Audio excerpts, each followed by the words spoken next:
Ponto de Vista. Apoio Grupo Mendes.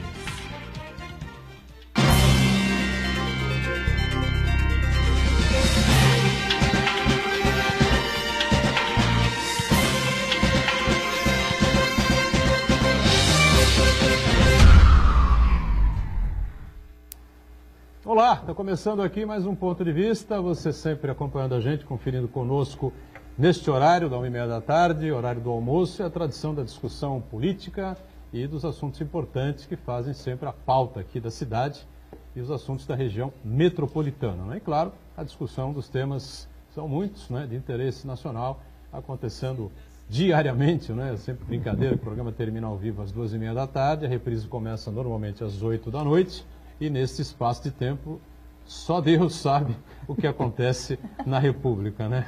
Às vezes até ele fica perplexo, né, com as coisas que acontecem no Brasil. Agora agora o pessoal está carimbando, né, as notas de real com o Lula Livre.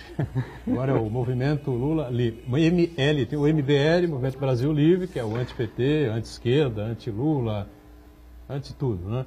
MBL. E agora tem o movimento Lula Livre, MLL. Para muitos especialistas, né, inclusive alguns já passaram por aqui recentemente, o MLL logo vai alcançar o seu objetivo.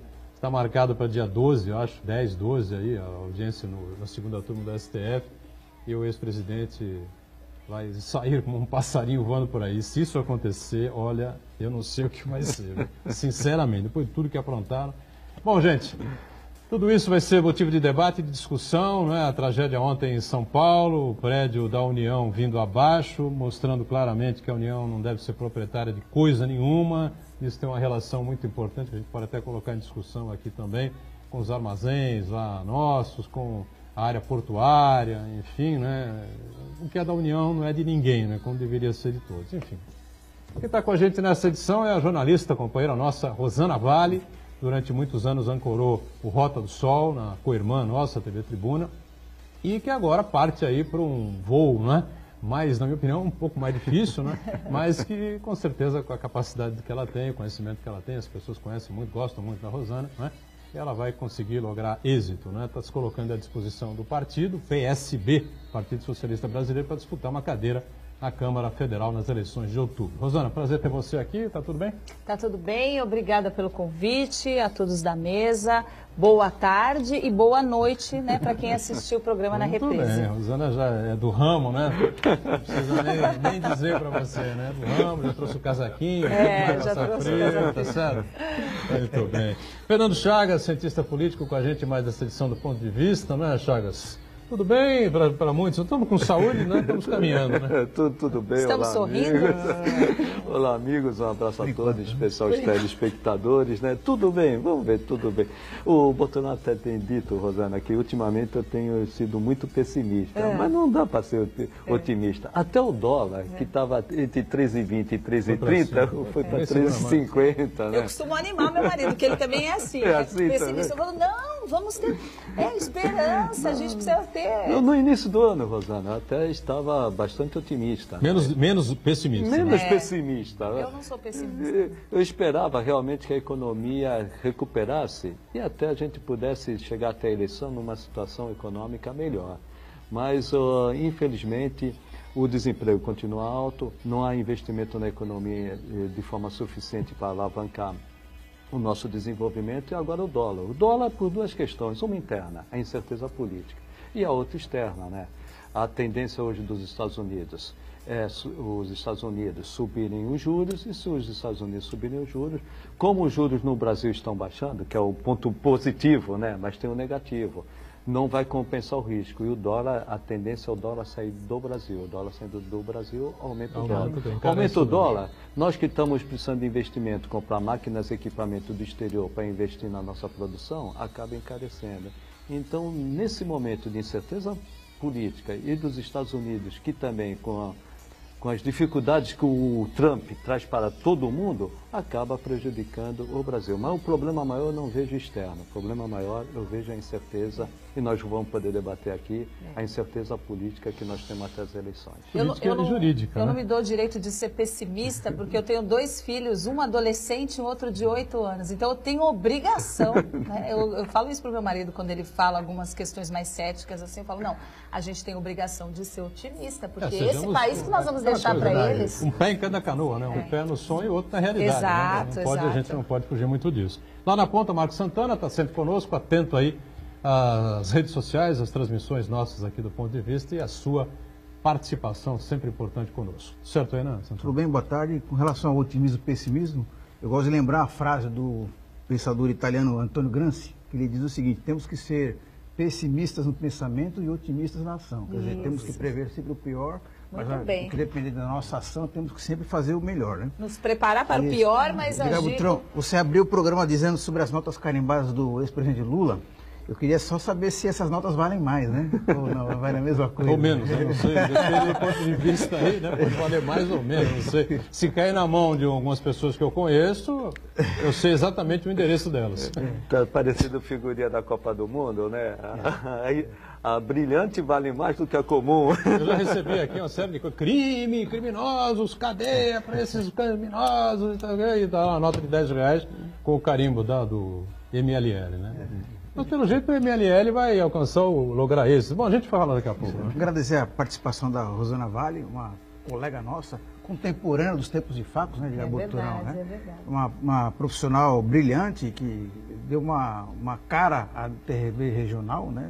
Principalmente sob o comando do programa Rota do Sol, que ajudou a muitos santistas, muitas pessoas da região, moradores, a conhecer a costa da Mata Atlântica, né, a Baixada Santista, de uma maneira diferente. Muitas pessoas não conheciam, né? Então quero até parabenizar a Rosana pelo trabalho, desejar boa sorte nessa nova empreitada, nessa nossa nova rota, né? E eu quero cumprimentar... Rota Brasília. E eu quero cumprimentar você que nos acompanha ao vivo, o programa do Ponto de Vista, convidar você a participar do programa, mandando sua pergunta, a crítica, a sugestão, pelo Facebook, Ponto de Vista com Edgar Butrão, ou por e-mail, contato@pontodevista.tv.br. O programa também pode ser acompanhado ao vivo pela internet, santaportal.com.br/TV. As edições anteriores ficam disponíveis também na internet, no nosso canal no YouTube e na nossa página no Facebook. E você que nos acompanha na reprise às 20 horas, uma boa noite. Ó, eu espero que não gere polêmica, tá certo? Ninguém venha falar mal, ninguém venha ficar chateado, nem nada disso, entendeu? Mas acho que é uma realidade, né? Nós temos excelentes profissionais, né, do sexo feminino, principalmente as mulheres, né, na área da TV regional, sem dúvida nenhuma. Na reportagem, principalmente, né, algumas apresentando aí programas esportivos, programas de lazer, programas de turismo, enfim, como era o Rota, né? Mas acho que a TV regional acabou produzindo aqui 2 divas, né? 2 divas, com historicamente. certeza. Cristina Guedes, né?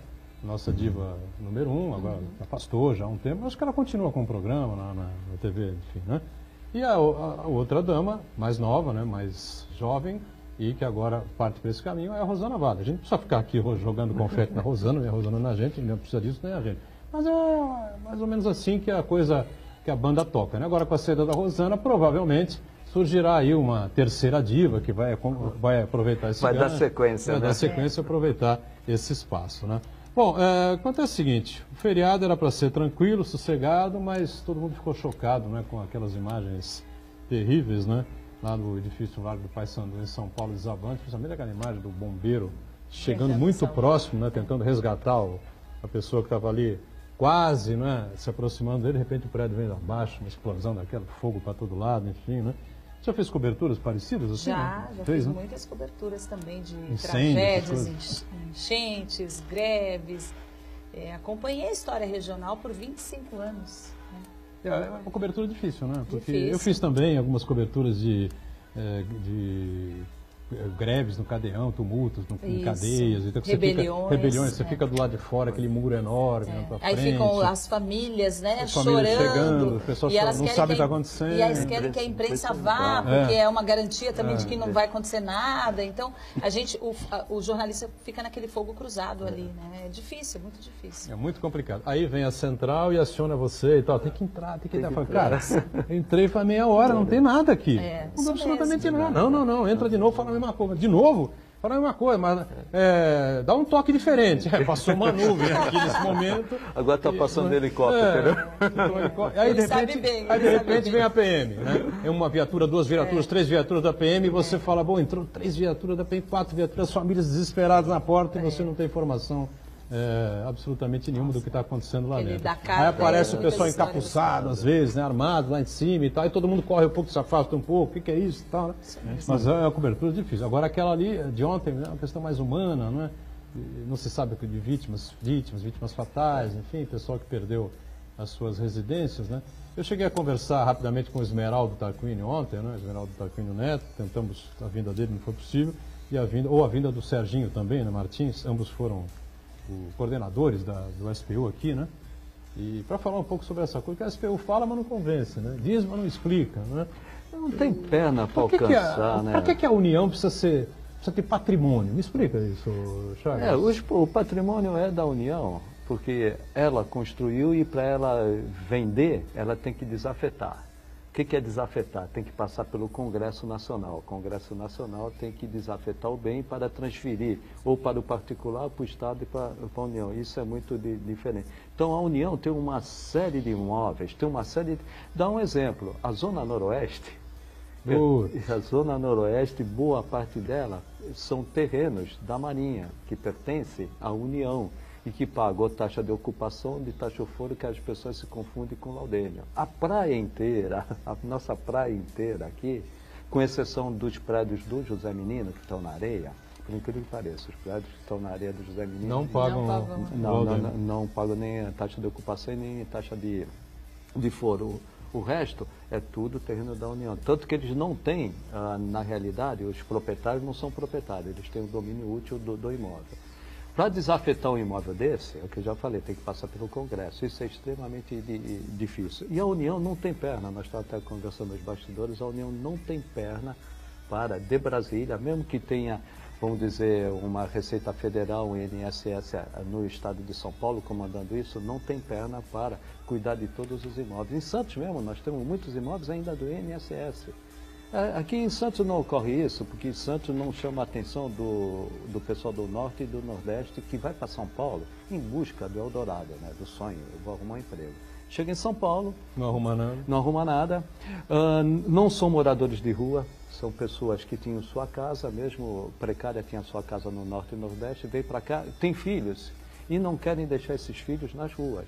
Aí ele se sujeita a isso. Há uma invasão, e esse é o problema, os movimentos sociais invadem esses prédios públicos. Estimulam também. Estimulam, Rosana.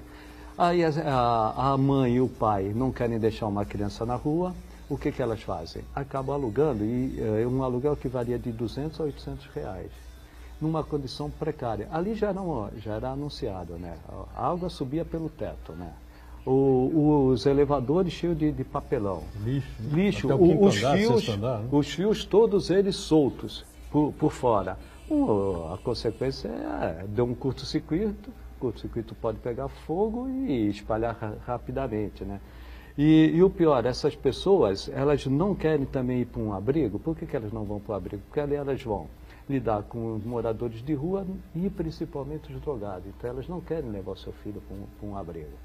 O outro lado, qual seria o que eu acho muito difícil, que é a longo prazo? Você dá condições de habitação para essas pessoas. Condições de habitação para essas pessoas, normalmente você vai ter que dar com um valor baixo. Um valor baixo você vai ter que colocá-los na periferia, onde o valor do terreno é baixo, onde o valor da construção também é baixo.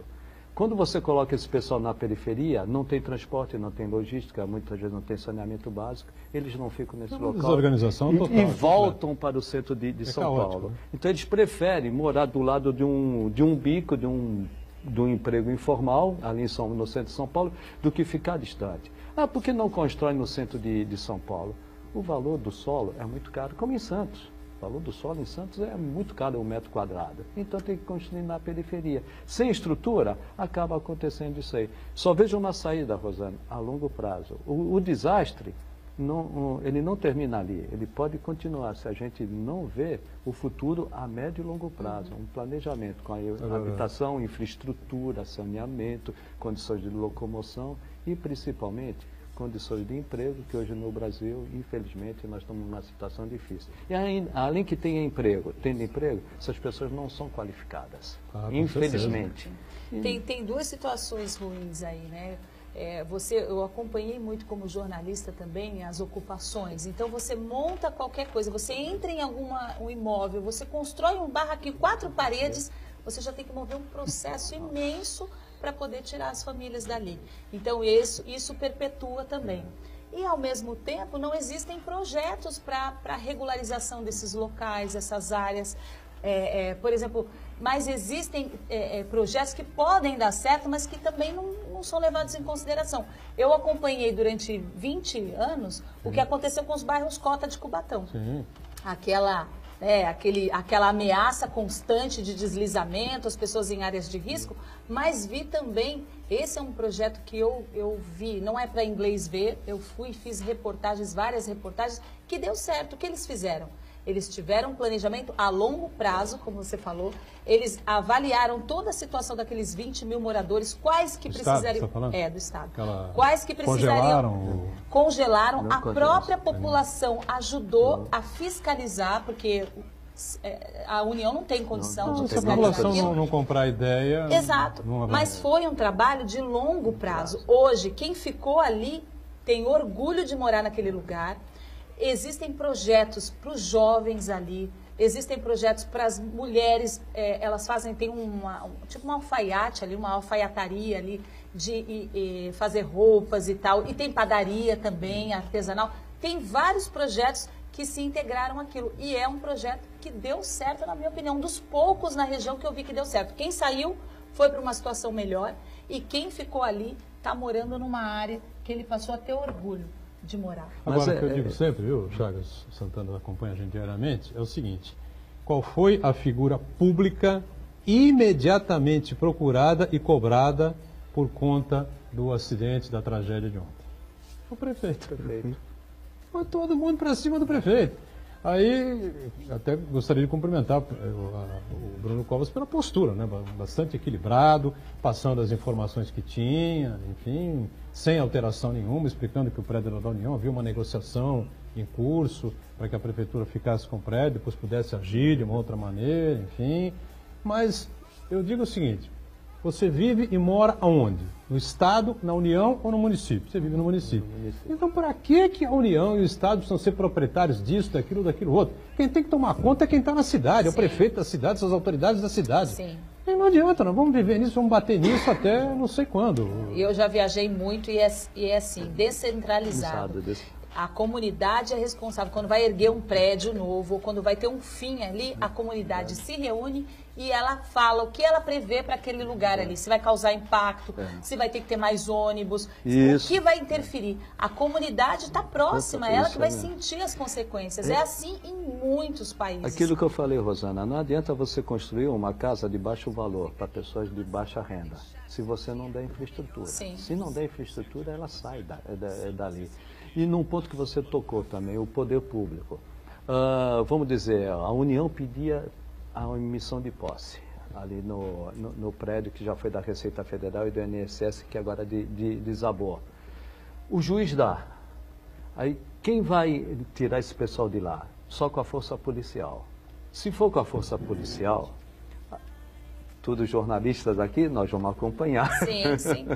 E está instaurado o caos. Para tirar esse pessoal de lá é extremamente difícil. Além de moroso um processo desse, na hora que vai executar a sentença ou vai executar o acórdão, a dificuldade é muito... Imagina quantas pessoas tinham lá, como que vai tirar todo esse pessoal de lá? Só com força policial. Está feita uma boa notícia no dia seguinte, uma boa página de jornal. A comoção já vai. Uma boa página de jornal, uma boa reportagem, como a Rosana fez muitas, enfim, como a gente acompanhou muito aqui. Agora o problema continua, vai se volumando e não se resolve. Diga, Santana. Esse episódio aí, infelizmente, chamou a atenção para um problema que estava adormecido para grande parte da sociedade, né? E aquela imagem dramática do prédio vindo abaixo, eu espero, logicamente, guardadas as devidas proporções, que simbolicamente seja equivalente ao 11 de setembro da habitação, né? Porque depois que aconteceram os ataques de 11 de setembro, aquela imagem dramática, simbólica, o comportamento em relação ao combate ao terrorismo mudou completamente. E eu espero, sinceramente, de que com essa imagem do prédio vindo abaixo, aquele rapaz pendurado na corda, desaparecendo nos escombros ali, ele sirva para alguma coisa para chamar a atenção para a gravidade desse problema que é muito dramático, principalmente nos grandes centros urbanos. Porque, na maioria das vezes, os projetos habitacionais, eles são feitos para expulsar os moradores dos centros urbanos, né? Empurrá-los para as periferias, né? E, na verdade, quando a gente fala em ocupação dos espaços públicos, né, da urbanização, significa revitalizar os espaços, né? Então, não adianta apenas você construir casas em lugares periféricos onde a pessoa demora 3 horas para chegar ao seu local de trabalho. Então, a partir desse momento, é importante que o poder público ele veja com muita atenção não só a construção de habitações populares, mas esse processo de revitalização, né? Outra coisa que eu gostaria de deixar registrado é em relação, agora uma parte das pessoas ficam se manifestando indignadas nas redes sociais, da exploração, da sublocação, as pessoas, os organizadores de movimentos que invadiam e depois cobravam aluguel. O curioso é que antes disso ninguém se manifestava, né, com o drama pessoal dessas famílias, né? As pessoas estão ali por absoluta falta de opção, né? A outra opção seria para elas ou morar na rua, como o Chagas observou, ou viver em favelas nas grandes periferias, muitas vezes bem longe dos seus locais de trabalho. Então, esse episódio tem que servir tem que ser de ensinamento para que todos nós, não só o poder público, mas a sociedade de modo geral, perceba a gravidade do problema. Olha, A gente tem uma situação no centro histórico também de Santos, que são os cortiços. É uma coisa dramática, né? Agora já há uma possibilidade, um projeto aí, né, de mudança no plano diretor, enfim, que é possível que a gente resolva esse caso. Porque isso não é tão difícil assim, né? Eu acompanhei em Lisboa o projeto de recuperação da área histórica. E eles fizeram um projeto com incentivo, dando incentivo para os empresários que conseguiam reestruturar toda aquela área central, chama retrofit. O que eles fizeram? Esses prédios históricos abandonados, eles passaram por uma reforma na fachada. A fachada foi modernizada, eles deram incentivos para os empresários, para os proprietários desses imóveis, mas o interior deles foi todo remodelado.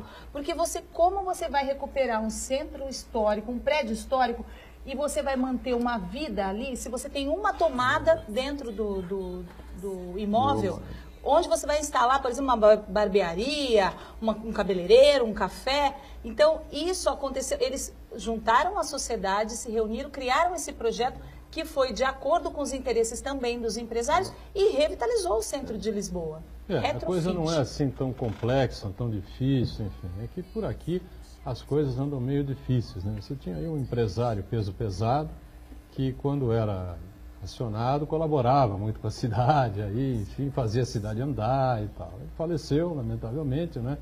A gente fica à espera aí de que outros, né, tomem essa iniciativa também e colaborem, porque o poder público tem que ter ideias, né?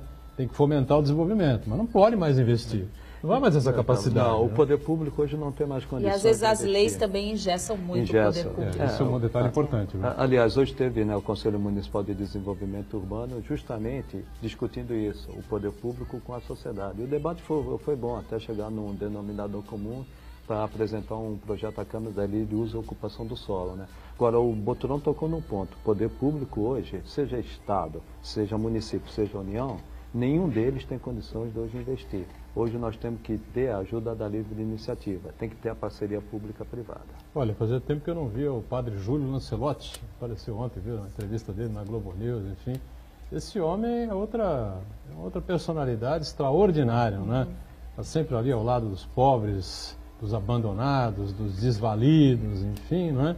E continua padre, não faz nenhum tipo de política diferente daquela para a qual ele se ordenou há muitos anos, enfim, né? Eu já entrevistei. Já entrevistou o padre Júlio?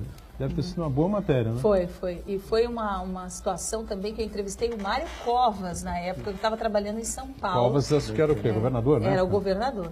E foi uma rebelião que teve numa antiga FEBEM. E aí a população toda estava lá, foi um período que eu trabalhei em São Paulo, a população toda estava lá brigando e discutindo. E aí você falou do Bruno Covas, eu lembrei de uma frase que ele falou, né? Ele foi lá, o governador, e aí perguntaram, mas quem está errado, não sei o que, você está errado. Aí ele bateu e falou, eu estou errado, eu não sou o governador. Se está acontecendo isso, eu assumo, eu estou errado. Sabe, essa questão da transparência, de você... A postura, né? Postura, de você se apresentar como, olha... A população quer ver a transparência. A população, muitas vezes, ela vai pagar o ônus, ela concorda até em pagar o ônus, desde que ela não se sinta enganada. Perfeito. Eu cansei de falar aqui, infelizmente, o Covas foi o presidente que o Brasil não teve, viu? No momento errado. Teve Fernando Henrique... Teve a reeleição, né? Teve a reeleição, enfim. E em 1989 o PSDB era um partido pequeno, enfim, ainda não teve jeito, né? Quer dizer, o Brasil teve Collor... Teve Dilma, né? Enfim. Intervalo, voltamos na sequência com o ponto de vista. Já.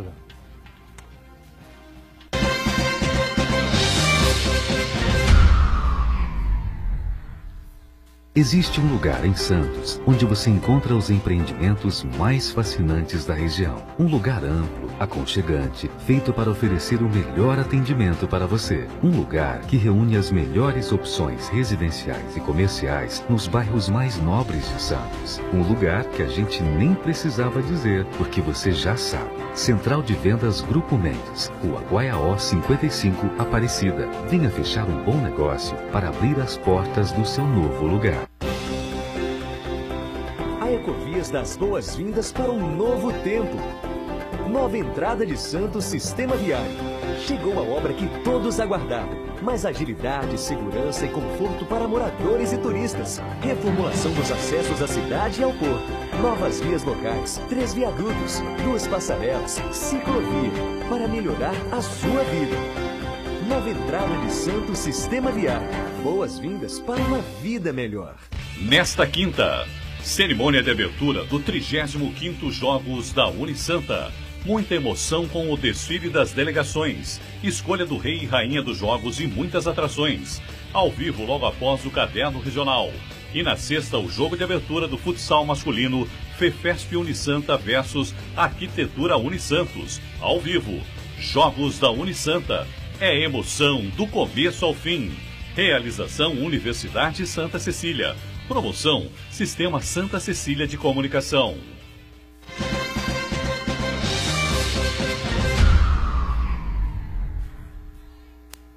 Muito bem, sequência do ponto de vista, estamos com a nossa Rosana Vale, jornalista, filiada hoje ao PSB e à disposição do partido para disputar uma vaga à Câmara Federal, né? O Chagas está conosco mais uma vez, Marcos Santana aí, atento, parece já com uma ou duas participações aí. Exatamente, a Cida Amaral diz que parabeniza a Rosana Vale pelo trabalho dela e diz que se pode contar com o voto dela. Aí, ó. Estamos a pré-campanha ainda. Ela é pré-candidata ainda. Obrigada pelo apoio. Cuidado. E o Uriel Vilas Boas, ele também cumprimenta a Rosana Vale, diz que ela vai deixar saudades em relação ao seu trabalho no programa Rota do Sol e pergunta se Rosana, você vai buscar o voto do eleitorado feminino, afinal, são a maioria na região. Eu vou buscar o apoio das pessoas da minha região, porque eu vou trabalhar na minha região. As pessoas, muitas vezes, elas se afastaram tanto da política que elas não têm noção. Algumas perguntaram para mim, Rosana, mas deputada federal, você vai ser pré-candidata a deputada federal? Aí eu falei, a gente tem que mostrar isso para as pessoas. O que é? É um representante da região. Em Brasília, no Congresso, nas leis, nas questões nacionais, mas também nas questões que vão trazer benefícios ou prejuízos para a nossa região. Simplesmente isso. E eu descobri ao longo dessa minha caminhada de 25 anos no jornalismo, que eu já faço isso. Eu já conheço as cidades, a gente como jornalista, a gente conhece os problemas, a gente visita todas as comunidades, a gente conhece os saberes, o repórter tem essa os facilidade. anseios, Os dois lados. os dois lados, acostuma a ouvir os dois lados, mas a gente tem poder de mostrar, não tem o poder da ação. Simplesmente eu não vou me tornar política, eu vou ser jornalista a minha vida inteira, mas eu vou pleiteio exercer a política para servir. E o Rosana, jornalismo também é isso. Apesar de tudo isso, uma jornalista consagrada, por que essa decisão? Por que essa decisão? Eu acho que eu comecei a me questionar, parece até demagogo, mas quem me conhece sabe que eu sou assim. Eu comecei a me questionar, que legado eu vou deixar para os meus filhos?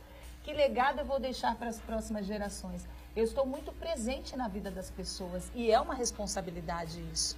Ao longo destes 18 anos, eu conquistei a admiração e a credibilidade.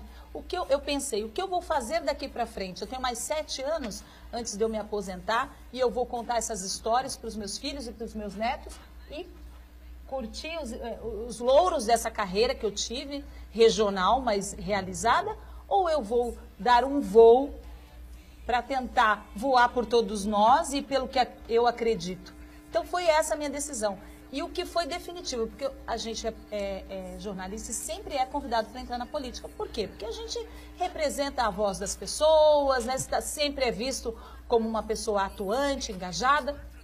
Eu sempre tive esse convite, mas nunca... Aquele jornalista que tem credibilidade, vergonha na cara e decência, normalmente é convidado para entrar na política por gente séria. Tá certo? Foi o caso dela, né? O caso da Rosana. Sim. Eu também fui convidado várias vezes. Eu disputei em 2016, eu fui convidado outras vezes para vereança e para o terceiro convite que me fizeram para disputar a Prefeitura de Santos. Eu aceitei na última vez.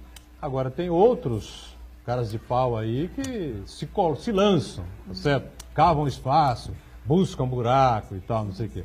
Quem tem decência, vergonha na cara e uma carreira reta, né, acaba sendo convidado, como foi o caso da Rosana, apresentaram um projeto para ela e ela tomou a decisão. Então, e aí sempre eu neguei, assim, falar, não quero, não tá não na é hora, na enfim, hora, né, não é claro. para mim, eu tenho que cumprir ainda meu ciclo no jornalismo, mas foi uma coisa decisiva que aconteceu comigo que me fez pensar nessa outra parte. Eu estava no Porto, na cidade do Porto, e eu fui entrevistar um rapaz de 22 anos, fui levar até uns euros para ele a pedido da mãe dele, para ver se ele estava bem. E eu fui conversar com ele, Felipe, o nome dele. E aí fui levá-lo para jantar, para ver se ele estava bem, e ele falou, olha, eu sou formado em comércio exterior, eu falo inglês, eu falo espanhol, e eu tentei por 2 anos ter um emprego em São Paulo e eu não consegui. E eu vim para cá, porque eu tenho dupla cidadania, e estou trabalhando num café. Aí aquilo me incomodou de tal forma, porque eu vi meu filho e vi esses jovens todos que eu convivo, que a gente convive. E eu falei, será que eu não tenho uma responsabilidade maior? Será que eu não tenho essa condição de pôr a cara, que a gente fala, né? Pôr a cara para bater, né? Ter essa coragem de tomar um novo passo? Naquele dia eu fiz um artigo dizendo assim, o futuro do Brasil está indo embora. E naquele dia eu comecei a pensar nisso. Eu falei assim, eu acho que realmente ficar no meu estado de conforto é bom. 2 viagens internacionais por ano, faço o programa Rota do Sol, mas será que não está na hora de eu dar essa contrapartida de tudo que eu recebi pelas pessoas? Porque não é fácil. Quem entra na política também e tem uma postura reta, enfrenta muitos ataques também, porque a velha política também não quer deixar a nova política nascer, né? Ela está agonizando, a velha política, mas ela também não quer deixar a nova política nascer.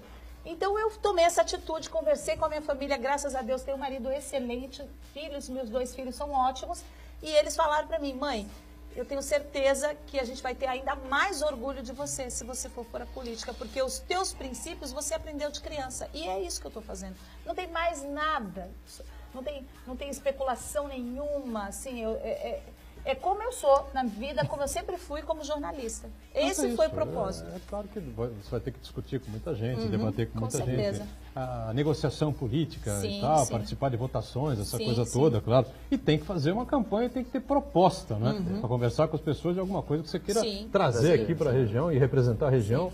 Uma região que, infelizmente, vai muito mal, obrigado, né? Nós devemos estar hoje numa posição muito mais tranquila, muito mais suave, com muito mais empregos aqui, a coisa anda cada vez pior, lamentavelmente, os índices não são bons, né, Chagas? Infelizmente, apesar do Porto aqui, o maior porto da América Latina. Isso é outra questão que eu também acompanhei por 12 anos, os empresários das antigos visitas trabalhadores aos portos. portuários, enfim, mudaram a tecnologia mudou o Porto de Santos, a vida do Porto e o trabalho no Porto de Santos. Hoje o cara O perfil mudou da nossa região. Hoje o cara trabalha no Porto de Santos, mora em São Paulo, mora em Salvador, mora em Miami e negocia com o Porto de Santos. Não, e vem a quarta geração aí, né, de modificações na indústria, né? Vamos chamar também o Porto como uma indústria, né? Que é o 4.0, né? Sim, Que vai mudar tudo. Mas, Rosana, você tocou num ponto que eu falo há muito tempo, né? O velho ou morreu ou está agonizando, mas o novo não nasceu. E aí que eu vejo a grande dificuldade. Isso. Esse novo vai ainda ter uma reação muito grande, uma resistência muito grande desse velho que está agonizando. Sim. Chagas, e a classe política, o modo de se fazer política partidária no Brasil está tudo desgastado, que quando uma pessoa aparece e se coloca à disposição, é visto com desconfiança, né? Escuta, o que você quer? O que aconteceu? O que você quer com isso? Né? Quer O que dizer, aconteceu? Você foi demitida? a inversão dos valores. Né? Então, eu acho que é um momento mais do que oportuno para a gente rever essa situação e, em vez de promover um círculo vicioso, iniciar um círculo virtuoso e atrair mais pessoas para a política, mais pessoas competentes, que tenham noção da nossa realidade, que conheçam nossos problemas e, mais do que isso, indiquem as soluções para os nossos problemas. Mas o cara que faz a política com queiram decência, servir, com né? correção, Servir. tá certo? O cara que faz política com decência, com correção, o homem que larga o estado de São Paulo, o cara correto, honesto, sério, é um padre, chega a ser chato, não é, conviver com o cidadão, o ex-governador do estado de São Paulo. Procura fazer uma articulação correta, procura limpar o partido de uma maneira cautelosa, enfim, levar as coisas de uma maneira... Aí vem o outro lá de Brasília, o tal de Cláudio Humberto, dizer que ele está de férias, que ele não tem articulação. Vem outro deputado, participou conosco aqui, enfim, A velha política é cruel. Não, mas ele é padre no prostíbulo, entendeu? A conversa que tivemos aqui em off, enfim. Eu falei, meu companheiro, quer dizer, então continua o chefe do prostíbulo tomando conta e no Brasil segue, é assim que a coisa vai caminhar. Não, mas não vai articular. Como não vai articular? Entendeu? Você tem que dar credibilidade, dar apoio a alguém que faz diferente e comprovadamente faz diferente. Todo mundo sabe quem eu estou falando, enfim. E o que os políticos não perceberam, a reforma eleitoral mostrou isso, né? A reforma eleitoral veio justamente para pessoas como a Rosana, que vem de fora, não entrarem. Pouco tempo de exposição durante a campanha, né? Sim. E a distribuição de recursos apenas para a cúpula. Então, quer dizer, enquanto a sociedade está caminhando, que é o novo... Enquanto o deputado eleito tem 2 milhões para usar na campanha... Isso. Então, você vai ter sua imagem. Mas eu tenho a minha história. Sua história, vale mais que 2 milhões. Não, mas você vê muito mais que você vê o balcão de negócio que se tornou agora, né, nessa janela. É inacreditável, né? Então, a sociedade está indo para um lado e os políticos tradicionais estão indo para o outro. Aí que eu vejo a grande dificuldade é a gente mudar. Por isso precisa mesmo, até falo de outsider ou de pessoas que vêm de fora da política para tentar mudar essa visão, né, com propostas. Né? Veio de fora da política, mas para serem políticos, né? Para serem políticos. Não tem saída se não for política, não. Estarei na política, serei política, eu estive na política, fui político. Porque política continuo todos fazem em casa, claro. Né? Não, e não tem saída. E não tem saída que não for pela política. Quando se fala eu sou político, não, ele está tendo uma atitude política. E só se resolve o problema pela política. E como resolve o problema da política? É se elegendo. Não tem forma. Não vou mudar o país se não for pela política. E por algum lado temos que começar. Diga, Santana, alguma coisa? Participação do Luiz Leite, ele pergunta, no caso da Rosana Vale chegar a Brasília, quais são os seus projetos e a causa que defenderá? Então, eu vou defender a minha região. É só cuidado um pouquinho, porque nós estamos ainda num processo. Eu acho que não pode ainda falar, né?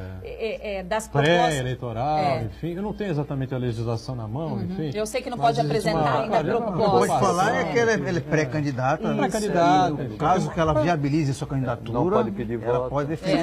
Você fala muito de uma região que a gente praticamente... Eu assumo aqui, eu não conheço. Né? Estive lá uma vez ou duas na vida, não conheço, você conhece bastante, que é o Vale do Ribeira, né? Eu queria que você traçasse assim um retrato, enfim, do que Você olha para o Vale do Ribeira, o que você imagina para o Vale do Ribeira? O que poderia ser e não é? O Vale do Ribeira é uma região riquíssima, que eu já fui em várias regiões do Brasil e o Vale do Ribeira não deve nada.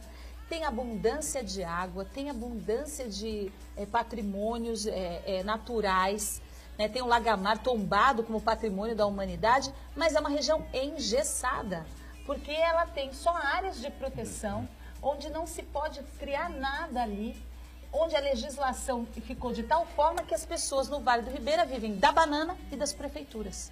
Elas estão restritas a viver da banana e das prefeituras.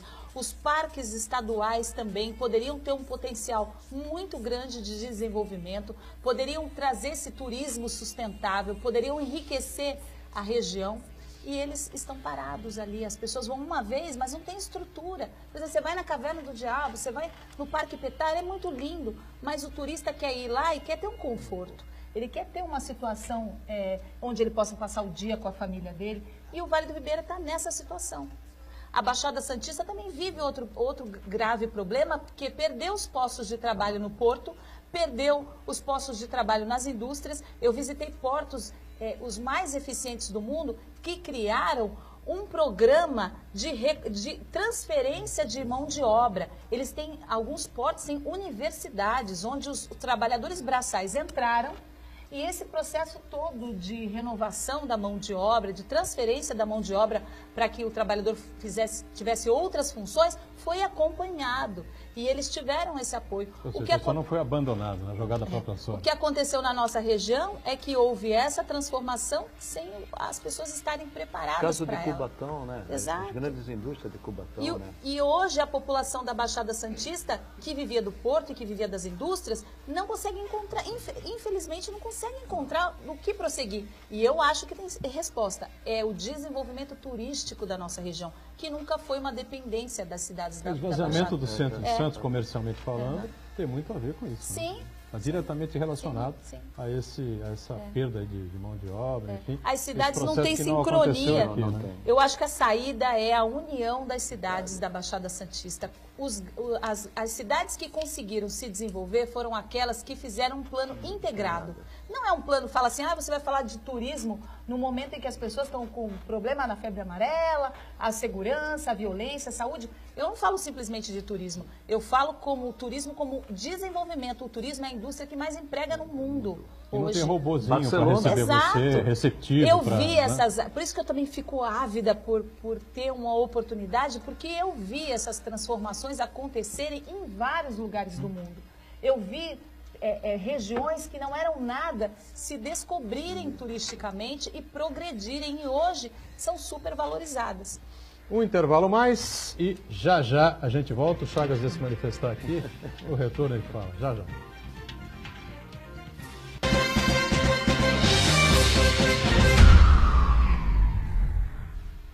Existe um lugar em Santos onde você encontra os empreendimentos mais fascinantes da região. Um lugar amplo, aconchegante, feito para oferecer o melhor atendimento para você. Um lugar que reúne as melhores opções residenciais e comerciais nos bairros mais nobres de Santos. Um lugar que a gente nem precisava dizer, porque você já sabe. Central de Vendas Grupo Mendes, Rua Guaiaó 55, Aparecida. Venha fechar um bom negócio para abrir as portas do seu novo lugar. A sua música.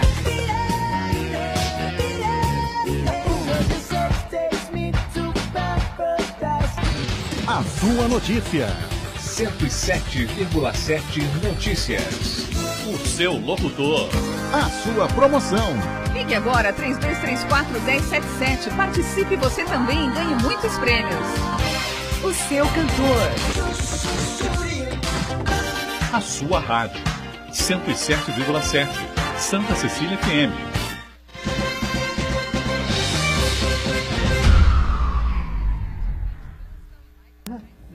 Muito bem, de volta à sequência aqui do Ponto de Vista. O Fernando Chagas ia se manifestar aqui em cima desse tema, dessa discussão importante. Nós estamos conversando aqui com a Rosana Vale, agora filiada ao PSB, Partido Socialista do Brasil. Falar em PSB, ontem no meio da discussão, o governador Márcio França esteve lá no Vale do Paissandu, né? É Vale do Paissandu, não? Largo do Paissandu. Largo do Paissandu.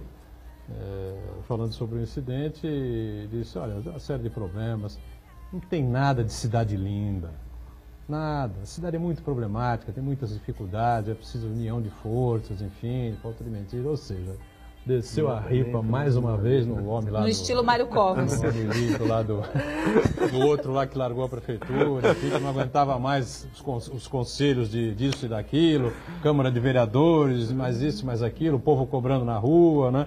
O vice estava lá, o Bruno, no maior estilo, no grande estilo Mário Covas, o Bruno Covas estava lá, né? Mostrou a cara. Mostrou a cara no sofrimento das pessoas, enfim, né? Mas diga, Charles. Não, Rosana Vale tocou num ponto importante. Durante anos eu trabalhei nas finanças públicas do município de Santos e sempre tive noção que a mola propulsora do município de Santos e também da região era o Porto. Mas eu me assustei, Rosana, quando eu fui para o departamento de orçamento e elaborar o orçamento da prefeitura. 65% do recolhimento do ISS vem do Porto. E nós não temos alternativa. Nós, mesmo com o Porto mudando o seu perfil de produção, nós não buscamos alternativas. Que o Porto é e sempre será a grande locomotiva, a engrenagem do município de Santos, sim. Mas nós precisamos de alternativa. A alternativa, eu sempre vi o turismo. Só que pela arrecadação que o turismo dá para o município de Santos é insignificante. E nós temos meio de incentivar isso, mudando a legislação, com novas ideias e com um trabalho político que nós temos que fazer. Sim. Senão nós vamos ficar sempre restrito ao Porto de Santos. Sim. E o Porto de Santos, ele não vai, nem o Porto do mundo, vai dar mais retorno em mão de obra da forma que dava antigamente. É emprego, né? Emprego é de formal, porque emprego que a gente estava acostumado, né? Que o mundo mudou. O mundo mudou. E nós não demos condições ao brasileiro, aí de uma forma geral, ao brasileiro de se capacitar em ensino fundamental, em condições da pessoa ser competitiva. E nos empregos que exigem o quê? Tecnologia. Hoje, até para ser porteiro de um prédio, você tem que saber mexer em tecnologia. Sim. Senão você não consegue nem emprego de porteiro de prédio. Uma outra situação também, eu estou vendo aqui o site da Tribuna, a Tribuna está dizendo aqui o seguinte, né? Incêndio na capital expõe a situação de prédios abandonados em Santos. Nós falamos da SPU, né? Passamos assim meio ao largo, enfim, mas há um drama danado na área central da cidade, né? Paquetá, Vila Nova, o próprio centro da cidade, ali para o lado do Valongo, enfim, né? Há que se ter definitivamente um projeto, a Prefeitura está tentando agora com essa reformulação da lei de uso e ocupação do solo, mas há que os empresários também embarquem nisso, né? Há esse grande problema, o investimento para um imóvel que de nível 1, nível 2, que só fica a fachada, ele é custoso. Então, nem para o empresário, ele pensa duas vezes antes de investir. Agora, tem incentivos do IPTU e do ISS. Agora, o investimento realmente para modernizar por dentro e deixar a fachada, ele é custoso. Agora, tem a lei de uso de ocupação do solo que nós estamos mudando, tentando levar moradia para o centro da cidade sem afugentar, ao contrário, trazendo o comércio, retornando o comércio para o centro da cidade. Eu acredito que moradia e comércio no centro da cidade vai trazer incentivo e investimento para aquela área, Vila Nova, centro da cidade, Valongo e por aí afora. E por que o PSB, Partido Socialista Brasileiro? Por que o PSB? Eu fui convidada por vários partidos, até o PSB não era um partido, porque os partidos viraram, infelizmente, estratégias para as pessoas se elegerem, né? Então, o que eles vendem é assim, no meu partido você vai ser eleito com menos voto, no meu X voto, no meu... É calculadora, tira a calculadora e faz a continha. Eu falei, meu Deus... diferença ideológica nenhuma, é verdade. Infelizmente, né? Infelizmente, eles se proliferaram virou uma de tal sopa de letrinhas, né? E aí eu pensei, o partido que mais... eu fiquei afinada e que também eu vou me sentir mais livre e que também eu concordo com a... Primeiro porque é o governador que é da nossa região. Segundo porque investiu muito no turismo, criou grandes projetos na área de turismo. Foi secretário estadual de turismo? Foi secretário estadual de turismo e eu me senti muito à vontade. E outra, a dobrada seria com o Caio França, que é também um político da nova geração de políticos, que entende que a política é servir. Então não adiantava eu ir para um partido que fosse mais fácil eu me eleger se eu não me sentisse confortável e se eu não me sentisse segura de que se eu for eleita, eu vou ser o mandato vai ser meu, eu não vou ser marionete na mão de ninguém. Então vamos caminhar juntos. Então foi uma escolha com o coração, não foi uma escolha com a razão. Porque com a razão eu não iria para um partido que fosse, né, tivesse essa quantidade de votos para ser eleita. Ia para o centrão, né? Eu fui para um partido que é o meu perfil, na medida do possível, que é o meu perfil e que eu acredito nas pessoas que estão nele. Sobre a política, de modo geral, o Marco César Brito participa com a gente aqui e disse para Rosana tomar cuidado com os tubarões da política. Você é uma pessoa honesta e eles não gostam. Mas olha, eu sou valente. Você vai enfrentar, lá, todo mundo tem que enfrentar as dificuldades do dia a dia. Eu não tenho medo. Pelo menos que vão se apresentando, enfim. Né? As pessoas realizando. As pessoas têm uma noção minha de viajar, de fazer matérias de... Mas eu fui, 25 anos, até 2 anos, eu acumulei o Rota do Sol e as matérias do jornalismo diário. Então eu fazia enchente, eu fazia greve, eu fazia denúncia. O pé na lama. Isso, e mais tomou chuva na rua, molhou a pauta. E mais o Rota do Sol. Tinha que bater no microfone. Exato, ele sabe. Não, meu filho, o repórter é a alma do jornalismo, não é verdade? A reportagem é a alma do jornalismo, sem tirar o mérito de jeito nenhum do âncora, não é? Do produtor, claro. De maneira alguma, lógico. Né? Tem muito repórter, a maioria dos repórteres não consegue ancorar, né? É verdade, essa transformação é uma coisa muito complicada. São perfis diferentes. Perfis diferentes. A grande maioria não consegue se adequar e fazer essa transformação. Mas o repórter é algo incomparável, entendeu? O cara está ali no olho do furacão. E com essa realidade melhor do que ninguém. Quando a pauta era no papel, molhou a pauta, e agora? Você tinha escrito atrás da pauta uma série de informações, e agora vira para o outro lado e tal. Aí chove, o microfone, corre com o guarda-chuva, aí não tem informação na hora, vem entrar ao vivo, meu amigo. Se vira. Eu fiz a CBN muito tempo. E o jornalista, de modo geral, e o repórter... Cobertura de fim de semana, amigo, não tem nada, você tem que entrar para falar. O jornalista, de modo geral, e o repórter, de modo específico, ganha uma importância muito maior nos dias de hoje, em época de fake news, né? Todo mundo divulga fatos sem a devida checagem, os boatos se espalham, então o profissional de apurar os fatos, de ver a sua veracidade, de ver a sua verossimilhança e passar isso de modo claro para o público é cada vez mais importante. Você já se acostumou com isso, Rosana? Sim. Essa questão das redes sociais? Sim. É um baque. Os jornalistas das redes sociais, né, que são milhões. Todo mundo entraram sabe na faculdade, tudo, né? Um deles me falou assim, olha, mas você vai ser engolida porque você não tem experiência. Muitos deles usam fake news também para provocarem a gente, né? Aí eu pensei e respondi assim, olha, eu posso não ter experiência, mas se todo político tivesse a vivência do jornalismo, com certeza ele faria um mandato mais humano. Porque vivência nós temos. Nós podemos não ter a experiência de estar Não, mas a realidade, ninguém conhece mais do que um repórter, né? O repórter, ele sabe cada canto da cidade, o que é bom e o que é ruim. Isso facilita bastante quando a pessoa vai defender as suas ideias, e tem que defender, eu sempre defendi, tem que defender na política. E o jornalista tem uma característica, acho que fundamental, que falta muito a vários políticos, que é a capacidade da empatia, né? De se colocar no lugar do outro, né? De perceber o drama pessoal dos demais, né? E a partir daí formular propostas e soluções, né? Porque alguns políticos só estão lá no povo, né, Zé? Porque até brincam, né? Hoje eu estava vendo ali uma brincadeira que criaram até um aplicativo, Pega Corrupto, criaram um aplicativo que você coloca a foto do político e vê se ele tem alguma ficha suja, ficha limpa. Eu estava vendo isso de vir para cá. E o jornalista, ele tá com as pessoas o ano inteiro, né? Eu conheço da divisa do Paraná até o litoral norte. Todas as cidades, todos os lugares eu já fui.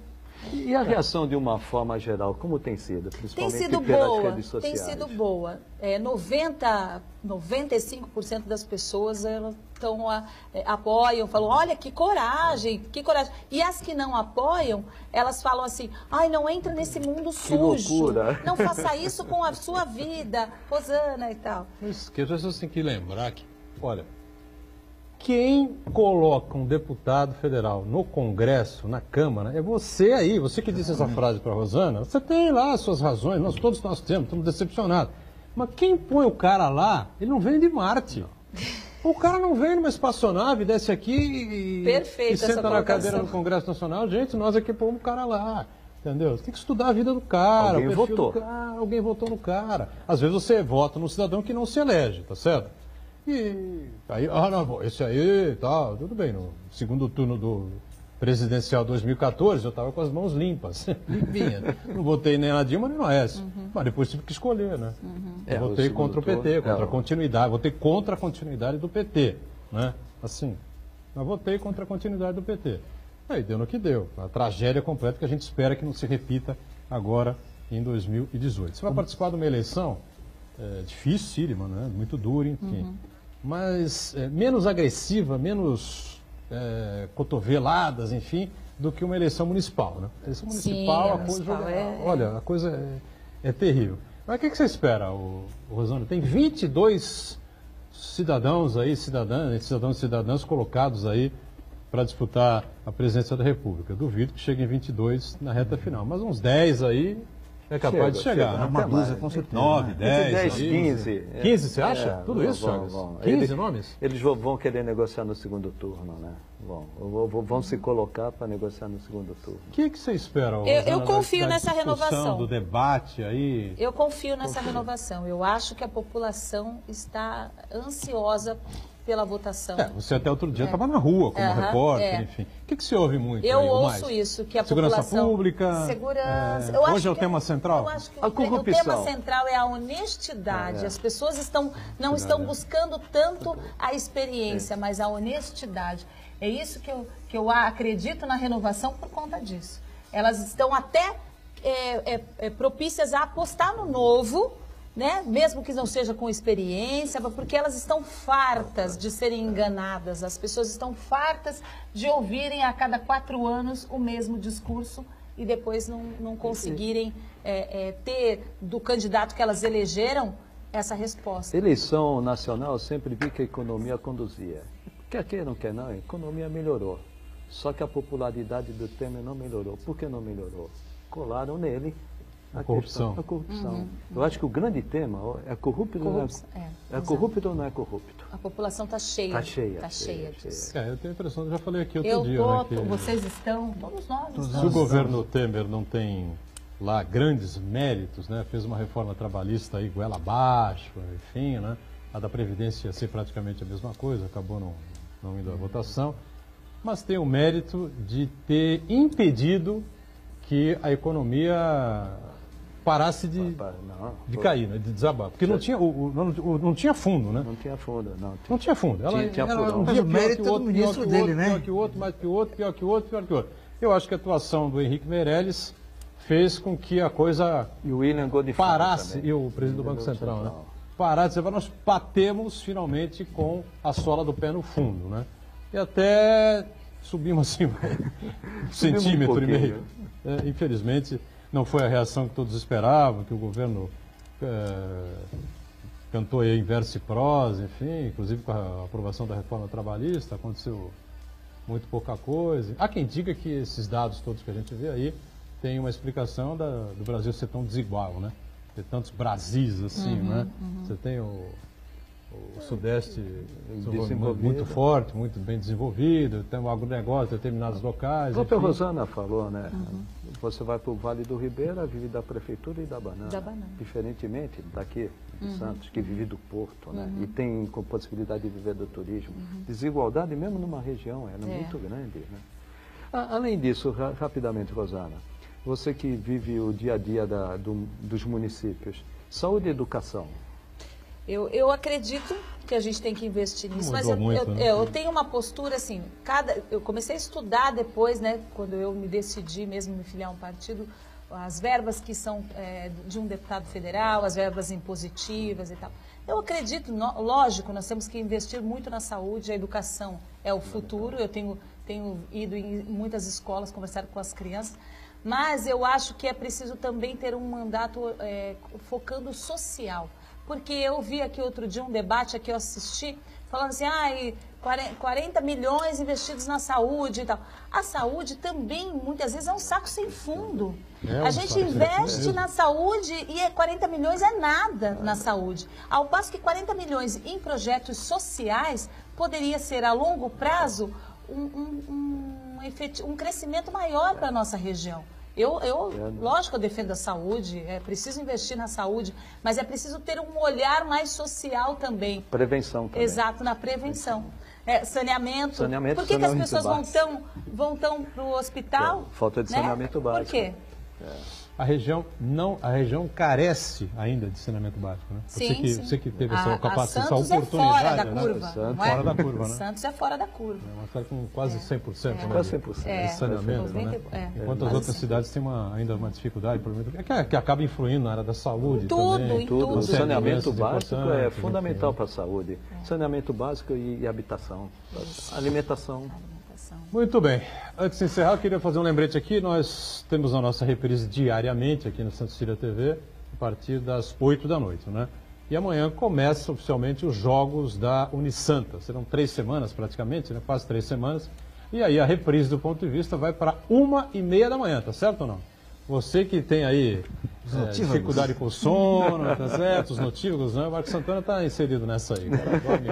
Dorme, acorda, passeia pela sala, aí aproveita lá, liga. Eu, sinceramente, vou ser honesto aqui. Eu só vou ver no YouTube, porque esse horário eu estou capotado, tá certo? E, bom, então isso vai acontecer a partir de amanhã, quinta-feira. Amanhã é quinta-feira, dia 3, né? Então, a partir de amanhã, quinta-feira, às 1h30 da manhã, após o programa do Armando, tá certo? A reprise do Ponto de Vista. Só para deixar com o Armando aqui, o Cittadini foi expulso ontem com quase 50 do segundo tempo. Devia ter sido expulso no intervalo, tá certo? Ele, o David Braz, o Daniel Guedes, o Gabigol, Cristo, eu não mereço isso, juro por Deus. Copete, Alisson no meio campo, o Jean Mota, chega, presidente, chega. Não. Ô, dona Vale, prazer te receber aqui. Vai voltar outras oportunidades. Vamos discutir a cidade, a região e o país. Chagas sempre com a gente, Marcos Santana também. E nós juntos com você, sempre de segunda a sexta-feira, 1h30 da tarde. Reprise às 8 da noite, a partir de amanhã, durante os Jogos da Unisanta, às 1h30 da manhã. Tchau, gente. Obrigado.